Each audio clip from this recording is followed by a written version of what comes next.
Thank you, Shaukin, for that introduction, and I thank you, Lieutenant General Singh, for inviting me for what is a seminar that is important, which is where we are going to take or how national security and foreign policy relate to the vision that the government and the Prime Minister have elaborated about a developed India by 2047. Let me start by saying that I think it's fairly clear now that the Indo-Pacific is going to be the arena of action in the coming century. We should remember that for almost 1,000 years after the fall of the Roman Empire, and until the Europeans found the sea route to the east, the Indo-Pacific was where the largest economies in the world were located. So in a sense, we are returning back to the world as it existed before the year 1700. But this opportunity, of course, is tinged with a major challenge, and that is what we are seeing is the disintegration of the global order that was built by the Americans after the Second World War. Now, this disintegration, whether it happens slowly or more quickly, will depend on a seminal event which will happen this year, and that is the election of the President of the United States. All presidential elections are important because at the end of it, the United States is still the world's most powerful country, the only country militarily and economically capable of acting simultaneously in more than one theater. But this election is important because it is not just between the Republicans and the Democrats. It is between those who believe that the United States must underpin the international system because it benefits the United States, and President Biden represents that group. And a growing number of Americans represented by the former President Donald Trump, who believe that far too much blood and treasure has been spent by the Americans without commensurate gain for them.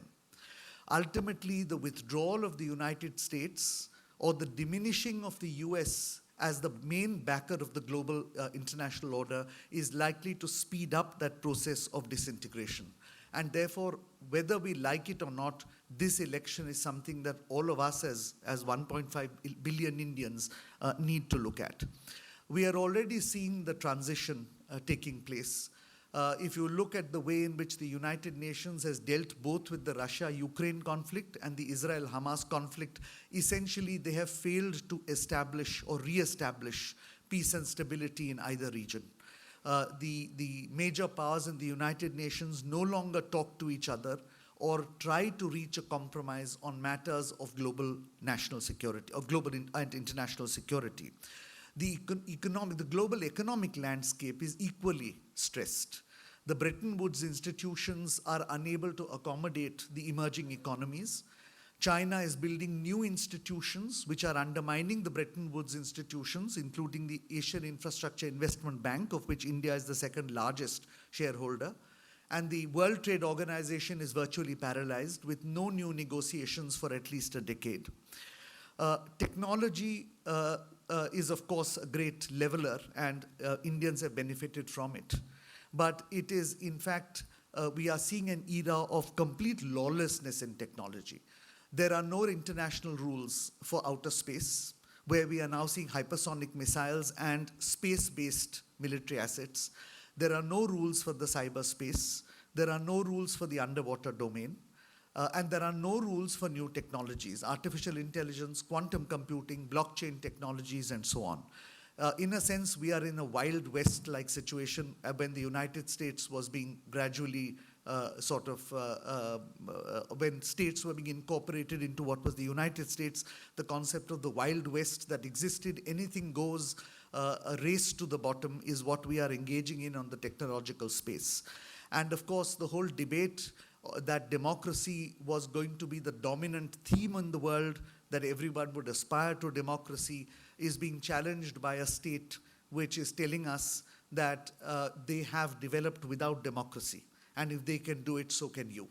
So in a sense, we are seeing the basic pillars of the Second World War, post-Second World War order disintegrating.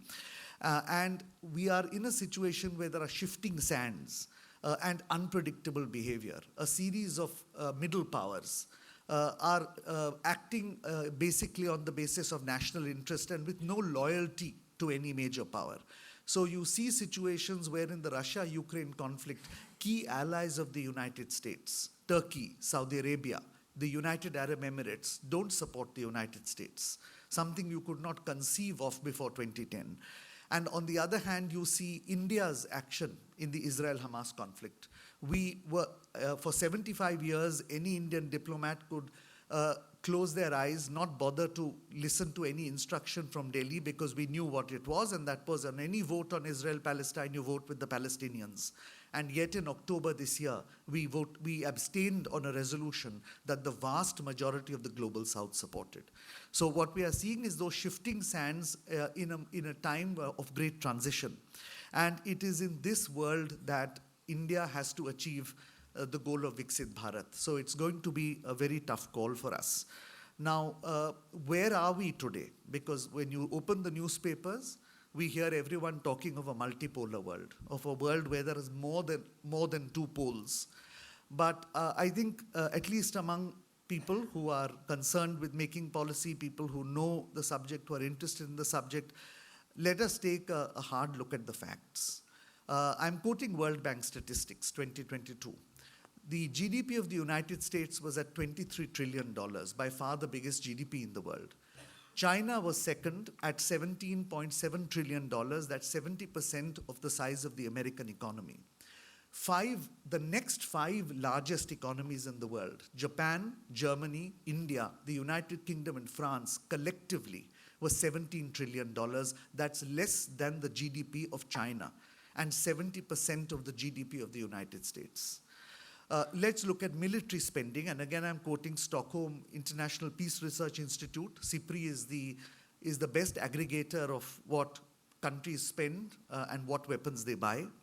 The US budget in 2022 was $800 billion. China was, according to official statistics, $320 billion, but we all know that statistics are manipulated there, and we would probably put it at closer to $400 billion. Sectors like space, for instance, don't count in the Chinese defense budget. Certain elements of internal security don't count either. The next five countries on defense spending, Russia, India, Saudi Arabia, France, and the United Kingdom together were $300 billion. What multipolar world are we talking about? We are talking about a multilateral world where on individual issues, countries can weigh in. But let's admit that for the next 10 years, we are living in a multilateral world with very strong bipolar features. And it is in this world that between 2025 and 2047, or certainly from 2025 until 2035, until we become a $10 trillion economy, or unless one of the two major powers has a catastrophic collapse, this is the world we have to live in. And it is in this situation that we need to build Viksit Bharat and not delude ourselves that we are in a multipolar world where we are an equal of either China or the United States. And therefore, if we have to navigate this period on that understanding, we must proceed on realistic presumptions. A $4 trillion economy and a military spending of $60 billion is not going to give you global influence. Your influence basically extends from the Gulf of Aden to the Malacca Strait, and perhaps with some ability of expeditionary capability into the South China Sea, but that is the limit of your influence at the moment. And it is in this basic understanding that we have to draw the goals for national security. And to my mind, I think there are five fundamental challenges that we have to deal with if we are to lead India to a Viksit Bharat. The first is geopolitical, and that basically consists of two things. How do we deal with China? We are dealing for the first time in our 75 years with a superpower on our doorstep and with a 0 degree of separation. It's not the United States or the Soviet Union where we had the comfort of continents or oceans. They're right on your doorstep. How do you deal with this power which is many times bigger than you economically as well as militarily? How do you leverage your interests, your alliances, your alignments, your domestic economy in order to deal with this? Because you have to grow while dealing with this challenge. Equally, you have the issue of breaking out of the South Asia trap. Now, it is important to note that there are no longer any exclusive backyards. All you have is a shared strategic space, a space you are going to share more and more, not only with China, but the United States. And you have to protect core strategic interests in that shared space. And I think this is going to be a fundamental challenge for the nation going forward. With China, I've said this at an earlier event at which the Army commander was also present. The only way we can move forward is talk and deter. It is not an either-or option. Deterrence is a no-brainer.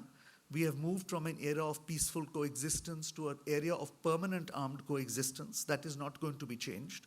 But you cannot have a system where you maintain continuous tension along the entire line of control all the time, actual control all the time. And therefore, talking is essential. Not talking is not a solution between two nuclear-armed neighbors with two of the largest economies in the region. It's simply not something that is feasible, and we should not even be thinking of that line. It has to be talk and deter. Equally, on the South Asia issue, we have to break out of this belief that we are fighting a two-front war. We are actually going to be fighting a three-front war, because whether we like it or not, by the end of 2030, the Chinese will have a permanent naval presence to your south. So you're dealing with a two-front Chinese presence and a possible presence of Pakistan as well. And this is the first challenge I think we have to look at. I don't have any answers, because I think the situation is still evolving. Secondly, we have to grow the economy. 10 years after Make in India, we are still at 15%. The industry accounts or manufacturing accounts only for 15% of the world, of India's GDP. In a normal case where a developed country is declared developed, you have between 22 and 25% of the economy which is run by manufacturing or consists of manufacturing. And this requires, of course, entrepreneurship. I think government policy is fairly liberal now. But government can only establish an enabling framework. It can't do business. Our businesses have to step up and make that investment and engage in R&D.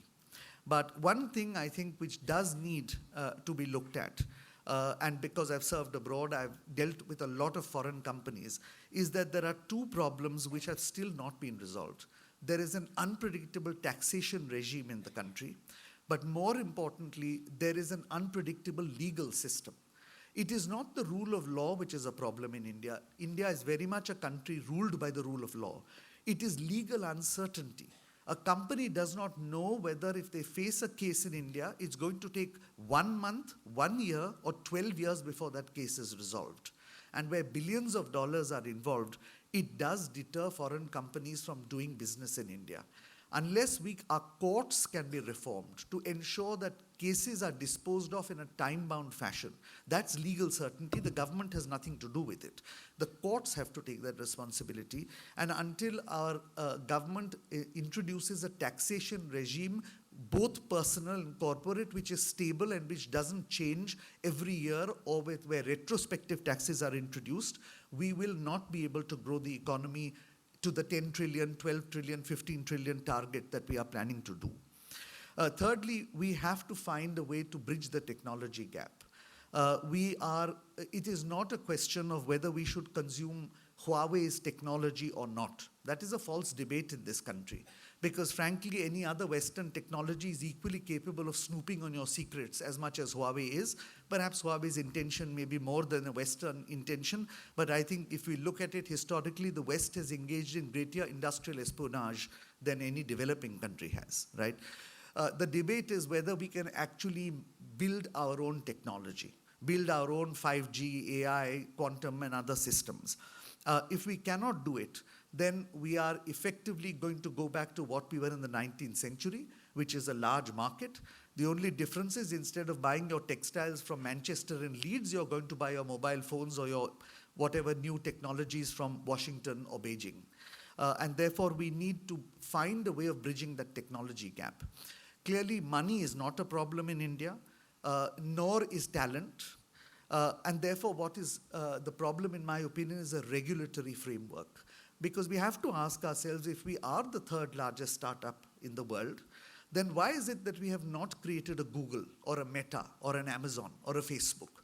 And the answer is clearly not talent, because we are creating these startups, and it is not money either.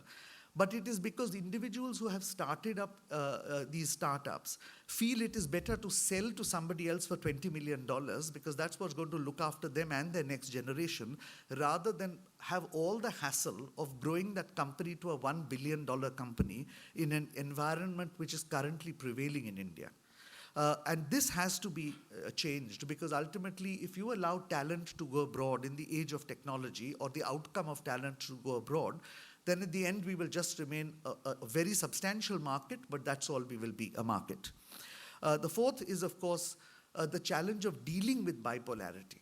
At least for the next 10 years, there will be strong bipolar features we are dealing with. And this limits our options. Multi-alignment is a policy the government has adopted primarily to see how we can leverage the maximum advantage from the maximum number of countries. But increasingly, as the world divides into two camps, the problem is going to be not just political, which camp do you choose on geostrategic issues. It is going to affect our economy also, and our technology as well, because one bloc will not share information or technology if you are going to merge it with another bloc. And we have already seen this. I mean, I was part of the discussions on a number of foundational agreements with the United States, at which the constant US concern was, how are you going to dovetail our technology, our communication systems, for instance, or our geospatial systems when you're running them on Russian platforms? You know, the interoperability part of anything we do, not just the military or the diplomatic side, but even our economic or technological side, will get affected in this bipolar competition. And therefore, we need to see how to deal with this bipolarity. And the last, of course, is a political challenge we face, not domestically, but in terms of how we project ourselves abroad. The world is becoming ideologically divided again. And that ideology is not communism versus capitalism. It is essentially democracy versus other forms of governance. And in that debate, it is not the United States which is on the front line. The frontline state is India. If you look at the history of the world, and of course the West will tell you how wonderful that democracy is, let us ask ourselves as Indians, how many of these countries actually developed when they were democratic? Britain, the Industrial Revolution was largely under the aristocracy. It took 250 years from I think 1648, from the day that they cut off the head of King Charles the First, to the passing in Parliament in 1911 of a bill which said the House of Commons will be where the decisions are made. So it took 250 years. The Industrial Revolution happened when there was no democracy in Britain. The United States tore itself apart in the first 100 years. It had a civil war. It could not resolve its own internal differences through democracy. And a lot of the industrial growth of the United States happened in semi-democratic conditions. Europe, we didn't even talk about. Germany entirely developed under monarchy. So did France, yo-yoing between empire and weak republican governments. Japan developed under autocracy. And post the Second World War, almost every country that we today call developed, China, Korea, Taiwan, Indonesia, all under semi-military rule or authoritarian systems. So we are the only country which has actually developed simultaneously with universal adult suffrage. And ultimately, we are going to be the frontline state in sort of defending what is going to be the democratic world order. The question is, are we willing to do it? It is not part of Indian foreign policy at the moment to fly the democratic flag across the rest of the world. We don't talk of values. We don't like other people telling us what is to be done. But leadership involves our taking the lead as well. Last and 5 minutes, Vijay. Yeah, and I think after 75 years, if we have successfully had 14 transitions in government, and we are going in for the 15th one, then I think we should be confident enough to now tell the rest of the world that we have a viable democracy. It may not look like yours, or sound like yours, or taste like yours, but it is viable. And therefore, we have something to share with the world, something to tell the world. In any case, so these are really the 5 challenges that I think we need to overcome if we are going, or we need to deal with as we deal with moving towards a Viksit Bharat. And if we are able to find solutions to each of these 5, I don't have any solutions to any of the 5, but if we are able to find solutions, then I'm quite confident that by 2047, we will be standing among the front ranks of the world. So once again, thank you, General, for giving me this opportunity, and I look forward to hearing what the rest of my panelists have to say. Thank you.